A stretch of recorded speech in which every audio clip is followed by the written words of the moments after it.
যাতে খ্রিস্টান যারা হিন্দু মুসলিম বৌদ্ধ খ্রিস্টান এক পাড়ায় এক জায়গায় থাকে, যারা 125 দিন যাতে আরো বেশি সময় বাঙালিতে অব্যবস্থা থাকে।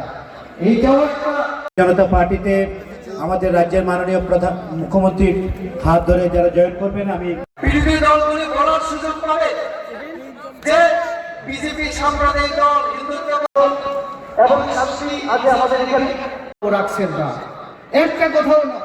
তার জন্য তিনি এখন মাথা খাওয়া। আমি শুনেছি সেখানে প্রমোশনের বেলায়, চাকরি দেওয়ার বেলায় অনিয়ম হচ্ছে, সংবিধান মানা হচ্ছে না, নিয়ম মানা হচ্ছে না। অ্যাসিস্ট্যান্ট ইঞ্জিনিয়ার থেকে এক্সিকিউটিভ ইঞ্জিনিয়ার 17 জনকে প্রমোশন দেওয়া হয়েছে, সেখানে অনিয়ম হয়েছে। আইন দপ্তরে নিয়োগ করা হয়েছে কেশব দেববর্মাকে, পরীক্ষা নেওয়া হয়েছিল, একজন মণিপুরি মেয়ে টপ হয়েছিল, তাকে চাকরি না দিয়ে কেশব দেববর্মা তাদের রাজ পরিবারের সঙ্গে একটু ঘনিষ্ঠতা বেশি, তার জন্য কেশব বাবুকে দেওয়া হয়েছে।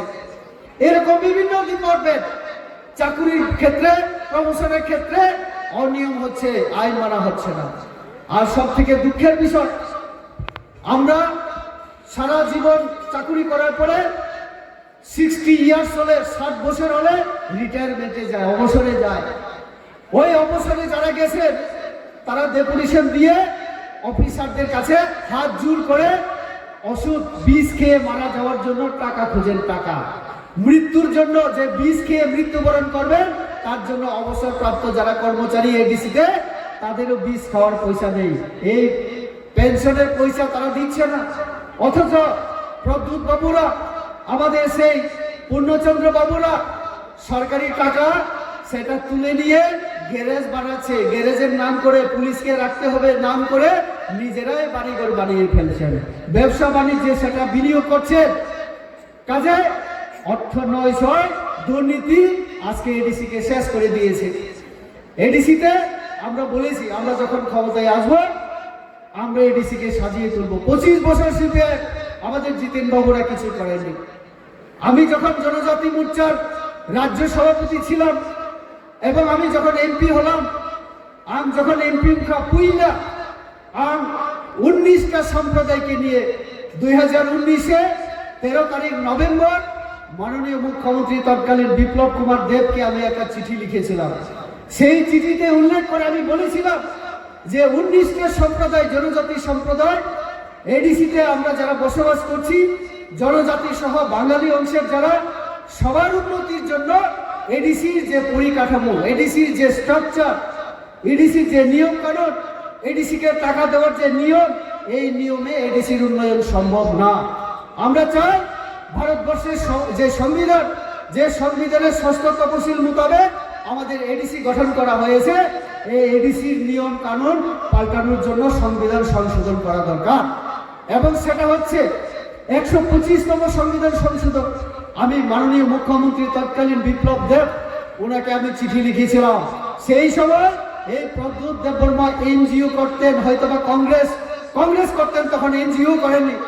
2019 নভেম্বর মাস ওনার বোন প্রজ্ঞা দেবী আমার বিরুদ্ধে ক্যান্ডিডেট ছিলেন কংগ্রেসে, তিনিও কংগ্রেস, ওনার বোন কংগ্রেস, ওনার মা কংগ্রেস। এখন যদিও ওনার এক বোন আমাদের বিজেপিতে, ওনার মা এবং প্রজ্ঞা দেবী এখনো কংগ্রেসে, এবং শুধু এই প্রদ্যুৎ বাবু এখন মাথা। তো তাহলে দেখুন আপনারা, আজকে যে মুখ্যমন্ত্রীর কথা বলছেন প্রদ্যুৎ বাবু, এটাতেও একটা রাজনীতি আছে। তিনি তো রাহুল গান্ধীর সঙ্গে বন্ধু।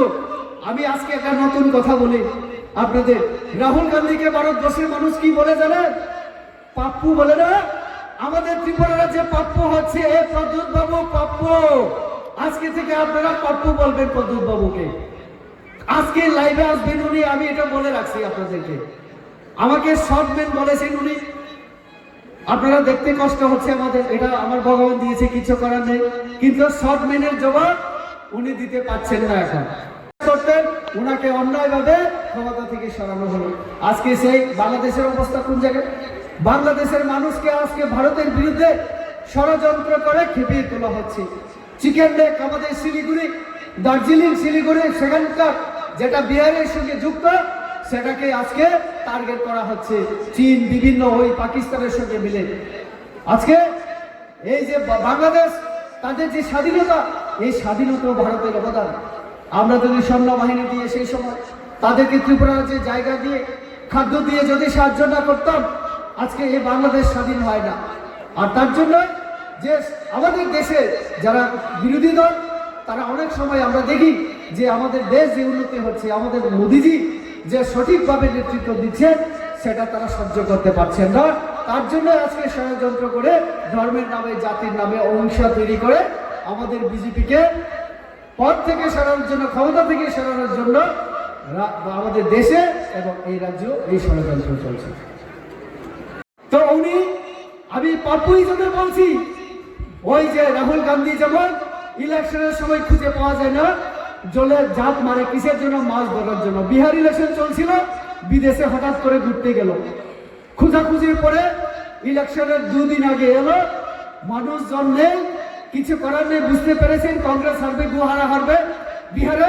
তিনি ওই যে ক্যামেরাম্যান কিছু নিয়ে গেলেন, সাংবাদিকদের কিছু নিজের ক্যামেরাম্যান, জলে জাপ দিয়ে ওই মৎস্যজীবীদের সঙ্গে সাধারণ মানুষ, আমিও সাধারণ মানুষ, এই পরিচয় দেওয়ার জন্য জলে জাপ দিল।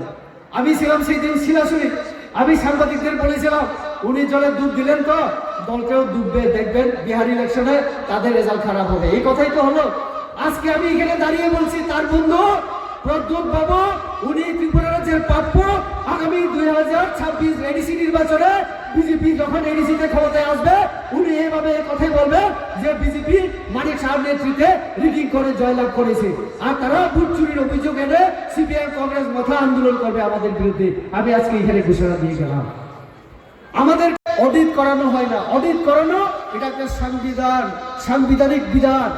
সংবিধানে লেখা আছে ভারতের রাষ্ট্রপতি আমাদের অডিটর জেনারেল এন্ড কন্ট্রোলারকে নিয়োগ করবেন এবং তিনি রাজ্য দেশের সমস্ত ডিপার্টমেন্টের সরকারি টাকার হিসাব তিনি করাবেন।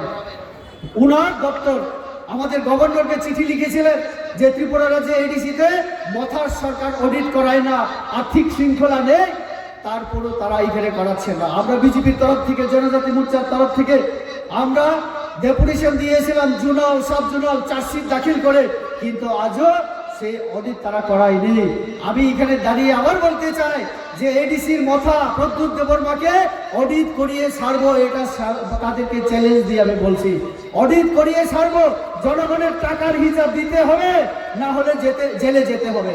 জেলে যাওয়ার জন্য প্রস্তুত থাকো, না হলে অডিট করে রিপোর্ট জমা করো, কারণ এটা সংবিধানে লেখা আছে। তুমি প্রদ্যুৎ বাবু, তুমি তো বলো যে রেবতী ত্রিপুরা সংবিধান সম্পর্কে কোনো জ্ঞান নাই তার। আমি না হয় সংবিধান জানি না, কিন্তু তুমি তো প্রদ্যুৎ, তুমি তো রাজা, তুমি তো সংবিধান জানো, তুমি তো পড়াশোনা শিক্ষিত, তো তাহলে এটা তোমার খেয়াল রাখা দরকার। প্রত্যেক দিন তুমি বলো কনস্টিটিউশনাল সলিউশন, সংবিধানের মাধ্যমে সমাধান করবে, তাহলে সংবিধানে যেটা লেখা আছে তুমি সেটা কেন করো না? অডিট করাতে হবে, নইলে জেলে যেতে হবে। তিনি